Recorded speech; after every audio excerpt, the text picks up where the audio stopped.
غربا غربا غربا.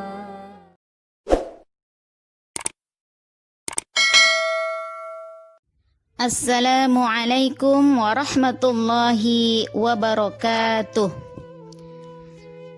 Bismillah, alhamdulillah, wassalatu wassalamu ala rasulillah Muhammad ibni Abdillah wa ala alihi wa sahbihi wa la na'budu illa iyyahu amma ba'du.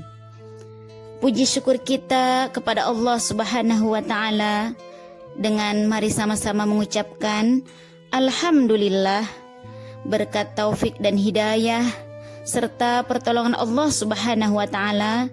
Kali ini di hari Rabu ini kita bisa lanjutkan kajian kita, yaitu kajian hadis arba'in yang ke-6. Mudah-mudahan dengan kita mengkaji hadis, insya Allah pertemukan kita nanti dengan Rasul tauladan kita, Rasul idola kita. Amin amin ya rabbal alamin. Salawat dan salam atas junjungan kita Nabi besar Muhammad sallallahu alaihi wasallam. Allahumma salli ala Sayyidina Muhammad wa ala ali Sayyidina Muhammad. Ahwati fillah, bersyukur dan selalu mengucapkan alhamdulillah kita kepada Allah, karena memang dalam kesempatan sore hari ini Allah masih memberikan kemudahan kepada kita untuk tetap bisa melakukan kegiatan rutin kita setiap pekannya. Alhamdulillah. Kita lanjutkan, kita baca hadis yang ke-6, hadis arba'in, halal dan haram, dengan judul halal dan haram. An Abi Abdillahin Nu'mani An Abi Abdillahin Nu'mani bin Bashirin radhiyallahu anhuma qala sami'tu Rasulullah sallallahu alaihi wasallam yaqul innal halala bayyinun wa innal harama bayyinun wa bainahuma mustabihatun la ya'lamuhunna katsirum minan nas famanittaqash subuhati istabara alidinihi wa irdihi wa man waqa'a fi subuhati waqa'a fil harami karra'i yar'a haulal hima yushiku ayarta'a fih. Ala wa inna likulli malikin himan, ala wa inna himallahi maharimuhu, ala wa inna fil jasadi mudghah idza salahat salahal jasadu kulluh wa idza fasadal jasadu kulluh ala wahya qalbu. Rawahul Bukhari wa Muslim. Abu Abdillah Nu'man bin Bashir radhiyallahu anhu berkata, aku mendengar Rasulullah sallallahu alaihi wasallam bersabda, sesungguhnya yang halal itu jelas dan yang haram juga jelas. Antara keduanya ada perkara yang samar, tidak diketahui orang banyak. Orang yang menghindari perkara samar berarti memelihara agama dan harga dirinya. Sedangkan orang yang jatuh dalam perkara samar berarti jatuh dalam perkara yang haram. Seperti pengembala yang mengembala dekat daerah terlarang, tentu sangat riskan. Suatu saat hewan gembalaannya pasti akan memasuki daerah terlarang itu. Ketahuilah, setiap raja memiliki daerah terlarang. Ingatlah bahwa daerah larangan Allah adalah apa yang diharamkannya. Ketahuilah, di dalam tubuh manusia terdapat segumpal daging. Jika ia baik, seluruh tubuh pun baik. Dan jika ia rusak, seluruh tubuh pun rusak. Ketahuilah, segumpal daging itu adalah hati. Hadis Rawahul Bukhari wa Muslim. Bisa kita lihat referensi hadis atau maraji'ul hadis. Yang pertama bisa dilihat di Sahih Bukhari Al-Iman, bab man istabra lidinihi, hadis nomor 52, juga dalam bab al-buyu. Yang kedua, Sahih Muslim, al-buyu bab akhadzul halal wa tarkus subhat, hadis nomor 1599. Yang ketiga, Sunan Abu Daud, al-buyu bab fi tinabis subhat, hadis nomor 3329 dan 3330. Yang keempat, Sunan At-Tirmidzi, al-buyu bab tarkus subhat, hadis nomor 1205. Yang kelima, Sunan An-Nasai, al-bai' bab istinabus subuhat. Yang keenam, Sunan Ibnu Majah, al-fitan bab al-wukub inda asy-syubhat, hadis nomor 3984. Akhwati fillah, mudah-mudahan kita bisa mengamalkan hadis ini, karena memang sudah sangat jelas bahwa yang haram itu jelas dan yang samar itu juga jelas. Kita lanjutkan ahamiyatul hadis, urgensi pentingnya hadis ini. Jadi akhwati fillah, apa sebenarnya urgensi daripada hadis ini? Hadis ini sangat penting dan memiliki manfaat yang sangat besar tentunya. Karena di dalam ajaran Islam ada pada hadis ini, ya, siklus ajaran-ajaran ad-dinul Islam ini ada pada hadis ini. Ada yang mengatakan bahwa hadis ini sepertiga daripada ajaran dinul Islam. Sedangkan Abu Daud mengatakan seperempat daripada dinul Islam. Bahkan kalau dicermati akan terlihat hadis ini mencakup semua ajaran Islam, karena menjelaskan perkara yang halal dan perkara yang haram, yaitu subhat atau samar. Juga menjelaskan hal-hal yang dapat merusak ataupun memperbaiki hati.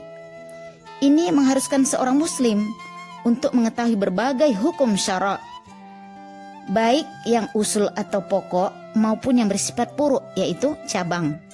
Karena di hadis ini juga, dan hadis ini menjadi pijakan untuk kita bersikap waro', yaitu hati-hati, yakni meninggalkan perkara yang samar. Kalau sudah jelas samar, belum jelas dalilnya, halal haramnya, maka lebih baik kita tinggalkan. Nah, kita bahas satu persatu arti kata mufradatul hadis ini. Yang pertama, bainun, yaitu artinya jelas. Masalah-masalah yang telah disebutkan Allah dan Rasulnya dan juga disepakati ijma' para ulama. Yang kedua, mustabihatun. Ini dari plural daripada mustabih, yang artinya perkara-perkara yang tidak jelas halal haramnya. Kemudian la ya'lamuhunna, tidak diketahui hukumnya karena adanya dalil-dalil yang saling bertentangan. Ittaqos subuhat, menghindari barang yang samar. Istaro alidinihi wa irdihi, terpelihara agama dan kehormatannya. Waqa'a fis subuhat, terjerumus dalam perkara yang samar. Al-hima, terpagari atau tanah yang gembalaan yang dikhususkan untuk kuda dan unta para mujahid. Yusiku, hampir. Ayar ta'afih, makan dan berdiam di tempat itu. Maharimuhu, maksiat yang dilarang oleh Allah subhanahu wa ta'ala. Mudghah, segumpal daging. Ya, mudghah, segumpal daging. Kemudian hukum daripada hadis, ya, fiqhul hadis, kandungan daripada hadis ini, ada beberapa yang jelas sangat diperbolehkan, dan ada perkara yang jelas-jelas dilarang oleh Allah subhanahu wa ta'ala. Dan ada perkara-perkara yang subhat, yaitu samar, yakni tidak jelas halal dan haramnya. Jadi tidak jelas apakah ini halal atau haram. Imam Nawawi berkata, segala sesuatu dibagi menjadi tiga. Ya akhwati fillah, Imam Nawawi Ya, perawi hadis berkata segala sesuatu jelas terbagi 3. Yang pertama, jelas-jelas diperbolehkan. Jelas-jelas diperbolehkan oleh Allah Subhanahu wa ta'ala. Seperti makan roti, berbicara, berjalan, dan lain sebagainya. Sedangkan yang kedua, jelas-jelas dilarang. Seperti minum khamar, zina, dan lain sebagainya. Yang ketiga yaitu syubhat, yakni tidak jelas boleh atau tidaknya, karena itu banyak orang yang tidak mengetahuinya. Adapun ulama bisa mengetahui melalui berbagai dalil Al-Quran dan Sunnah, maupun melalui qiyas. Jika tidak ada nas dan juga tidak ada ijma, maka dilakukan ijtihad, yaitu para ulama. Ijtihadnya para ulama. Meskipun demikian, ahwati fillah, jalan yang terbaik adalah meninggalkan perkara yang syubhat. Perkara yang syubhat bisa kita lihat seperti tidak bermuamalah dengan orang yang hartanya bercampur dengan riba. Adapun perkara-perkara yang diragukan akibat bisikan setan bukanlah perkara syubhat yang perlu ditinggalkan. Misalnya, tidak mau menikah. Di suatu negeri, karena khawatir yang menjadi istrinya adalah adiknya sendiri yang sudah lama tidak bertemu, atau tidak mau menggunakan air di tengah tempat terbuka karena dikhawatirkan mengandung benda najis. Jadi itu adalah kandungan hadis, ya, fiqhul hadisnya. Yang kedua, macam-macam syubhat.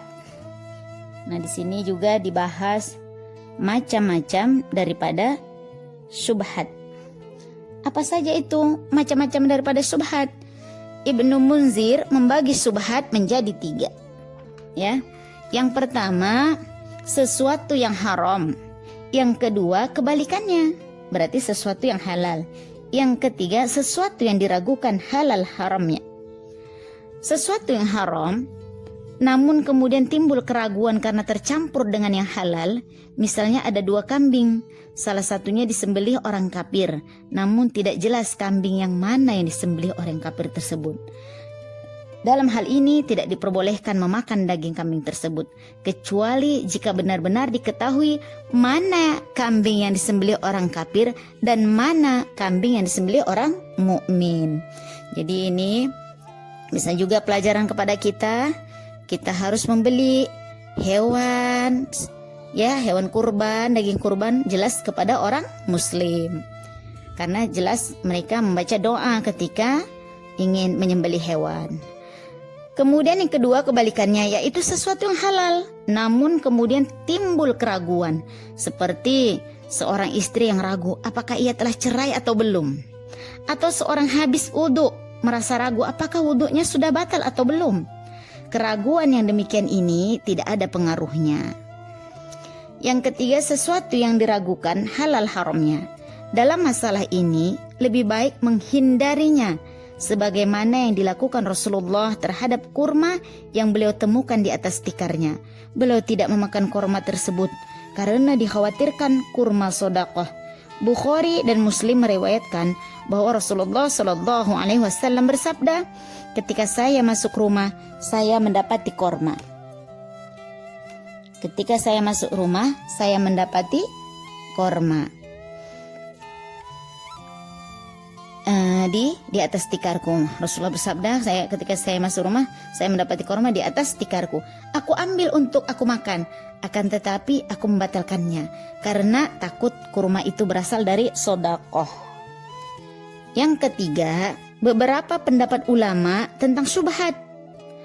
Abu Darda berpendapat bahwa ketakwaan yang sempurna bagi seorang hamba adalah dengan takut kepada Allah dalam segala hal, dalam hal kecil ataupun besar, termasuk meninggalkan beberapa perkara yang diperbolehkan karena takut terjerumus pada perkara yang dilarang. Hasan al-Basri, ya, berkata, ketakwaan senantiasa melekat pada orang-orang yang bertakwa selama ia meninggalkan beberapa hal yang diperbolehkan karena takut barang tersebut dilarang. Ats-Tsauri berkata, dikatakan bertakwa karena seseorang takut pada hal-hal yang sepatutnya tidak ditakutkan. Umar berkata, saya lebih suka menjauh daripada perkara-perkara yang dilarang dengan meninggalkan beberapa perkara yang diperbolehkan. Ya, seseorang tidak akan menemukan hakikat iman kecuali ia meletakkan penghalang antara dirinya dengan hal-hal yang haram dan sesuatu yang halal, sehingga ia terhindar dari dosa dan perkara-perkara yang samar. Diriwayatkan juga bahwa suatu ketika Abu Bakar makan-makan yang subhat tanpa beliau sadari. Ketika mengetahui bahwa beliau telah memakan barang subhat, maka ia memasukkan jari tangan ke mulutnya hingga muntah. Begitulah Abu Bakar, sahabat Rasul, menjaga ketakwaan keimanannya kepada Allah. Maka tidak makan sembarangan, mengkhawatirkan yang subhat. Sungguh luar biasa. Jadi kita harus menghindarkan yang subhat karena kita ingin jelas kita memakan yang halal dan meninggalkan yang haram. Ketika Ibrahim bin Adham ditanya kenapa tidak minum air Zam-Zam, ia pun menjawab, seandainya saya punya ember, niscaya saya akan minum. Maksudnya apa? Ia ragu-ragu dengan ember yang digunakannya untuk meminum.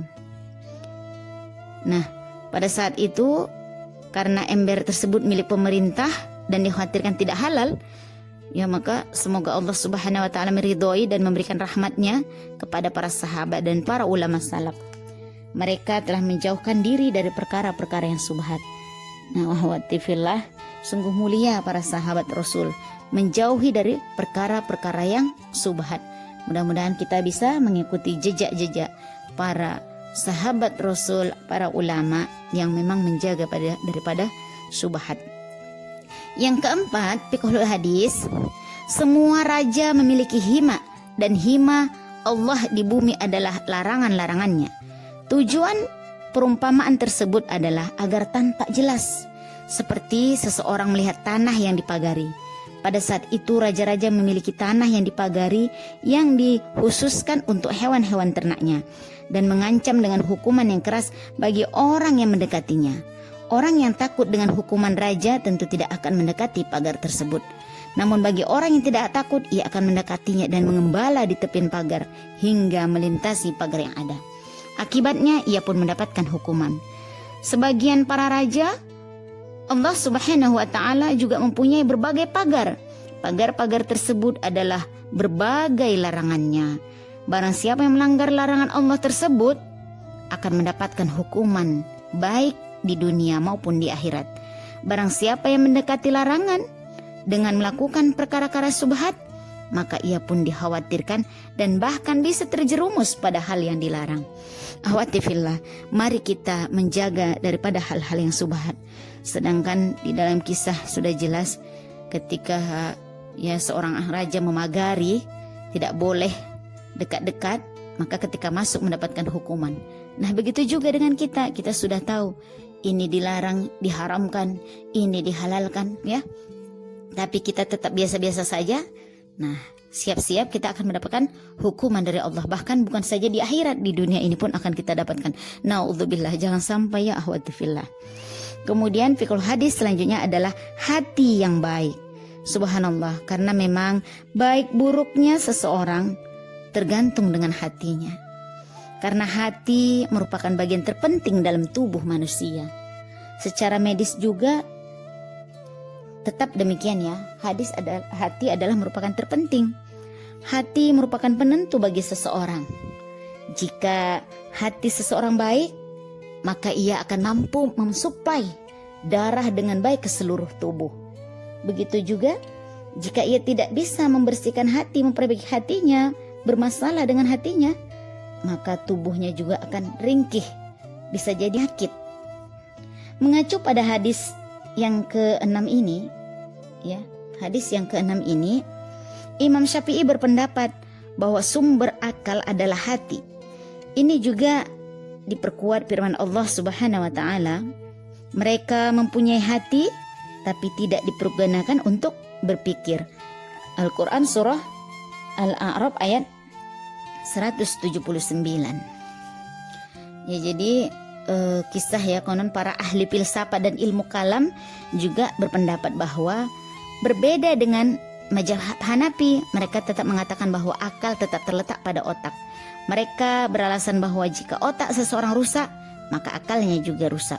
Ilmu kedokteran juga menyatakan bahwa semua gerak anggota tubuh adalah menuruti perintah otak. Ayat ini bahwa sumber yang jauh dari langsung dekat dan yang langsung adalah otak. Adapun yang dimaksud dengan hadis ini adalah baiknya secara nurani, baiknya hati secara ruhani, yakni kebersihan jiwa. Yang ini tidak diketahui kecuali Allah Subhanahu wa Ta'ala. Ya, yang tahu hati kita ini ahwat sedang bermasalah atau sedang baik atau memang sedang bersih, itu hanyalah Allah Subhanahu wa Ta'ala. Kemudian Ibnu Mulkin berpendapat bahwa kebaikan hati bisa dibentuk melalui 5 perkara. Membaca, mentadaburi Al-Quran, mengosongkan perut, seperti besok ya, Yaumul Khamis, insya Allah kita saum. Itu juga salah satu perkara yang akan membersihkan hati kita. Kemudian sholat malam, bermunajat di penghujung malam, dan bergaul dengan orang-orang soleh. Mudah-mudahan Allah mengekalkan ukhuwah kita. Allah menyatukan hati kita. Allah melembutkan hati kita dalam berukhuwah, dalam mengikuti kajian, sehingga kita rindu di setiap pekanan kita. Di setiap pertemuan kita merindukan. Kita bacakan doa-doa rabithah kita kepada saudara kita. Allahumma innaka ta'lam anna hazihil qulub qad istama'at ala mahabbatik waltaqat ala ta'atik wa tawahadat ala da'watik wa ta'ahadat ala nusrati syariatik fawathiqillahumma rabitataha wa adimuddaha wahdiha subulaha wamlaha binurikal ladzi la yakhbu wasrah sudurana bifaidil imani bik wa jamilit tawakkulni alaik wa ahliha bima'rifatik wa amitha ala syahadati fi sabilik innaka ni'mal maula wa ni'man nasir. Mudah-mudahan Allah selalu menyatukan hati-hati kita, menguatkan ukhuwah kita. Baik ahwati fillah, kita lanjutkan bahwa salah satu pengobat hati tadi adalah bermunajat di penghujung malam, bergaul dengan orang soleh. Mudah-mudahan kita tetap bisa bersama hingga bertemu, tidak di dunia ini saja, dan Allah pertemukan di jannahnya. Amin amin ya rabbal alamin. Kemudian di sini juga dijelaskan di hadis yang ke-6 ini bahwa makanan yang halal, karena ini adalah intinya. Ya, makanan yang halal adalah inti. Ada ungkapan yang amat indah. Makanan adalah bibit dari segala perbuatan. Masya Allah. Makanan adalah bibit dari segala perbuatan. Jika yang masuk halal, maka yang keluar juga halal. Jika yang masuk haram, maka yang keluar juga haram. Jika yang masuk syubhat, maka yang keluar juga syubhat. Hati yang baik adalah lambang kemenangan. Ya, hati yang baik adalah lambang kemenangan. Allah Subhanahu wa Ta'ala berfirman, pada hari yang anak dan harta tidak membawa manfaat kecuali orang yang datang dengan hati yang baik. Di dalam Al-Quran surah Asy-Syu'ara ayat 89. Begitu juga Rasulullah Sallallahu Alaihi Wasallam bersabda, Rasul berdoa meminta kepada Allah, ya Allah, sesungguhnya saya minta diberi hati yang baik. Begitu juga Imam Nawawi berpendapat bahwa hati yang baik bisa diperoleh dengan membersihkan hati dari segala penyakit hati, seperti membenci saudara, ya. Membenci yang baik itu tidak boleh, tapi membenci yang mungkar itu boleh di dalam hati. Kemudian dendam, dengki, bakhil, sombong, riya, naudzubillah, tamak, sum'ah, curang, tamak dan lain sebagainya, itu adalah perbuatan yang dibenci. Ibnu Rajab berkata, hati yang baik adalah hati yang terbebas dari segala penyakit hati dan berbagai perkara yang dibenci. Hati yang dipenuhi dengan kecintaan dan rasa takut kepada Allah dan rasa takut berjauhan dari Allah Subhanahu wa Ta'ala. Ya, kita takut sekali kalau Allah jauh daripada kita, karena kita ingin selalu merasakan ma'iyatullah, merasakan kesertaan Allah. Hasan al-Basri juga pernah berkata kepada seseorang, obati hatimu karena yang dikehendaki Allah dari hambanya adalah hatinya. Yang dikehendaki Allah adalah hatinya, yaitu kebaikan.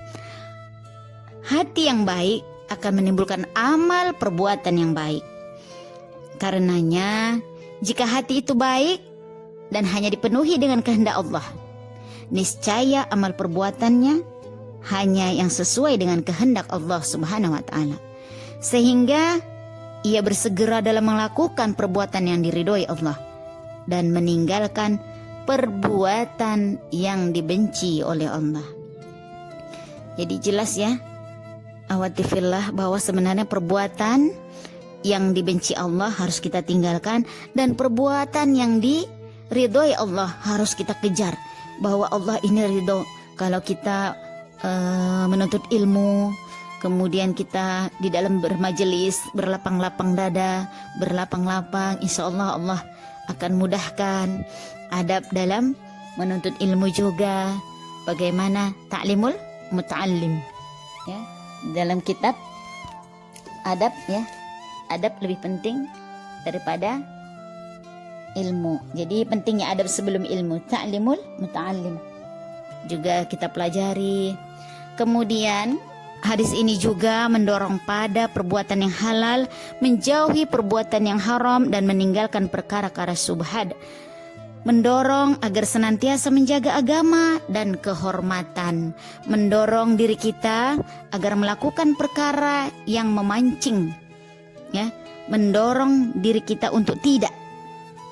Hadis ini mendorong, mengajak kita untuk tidak melakukan perbuatan buruk ya, seperti berburuk sangka, kemudian akhirnya kita terjerumus pada larangan Allah. Naudzubillah. Ya akhwati fillah, mari kita berletih-letih, bersusah-susah untuk mencari keridhaan Allah. Tidak masalah letih di dunia, istirahat di jannahnya. Amin amin ya rabbal alamin.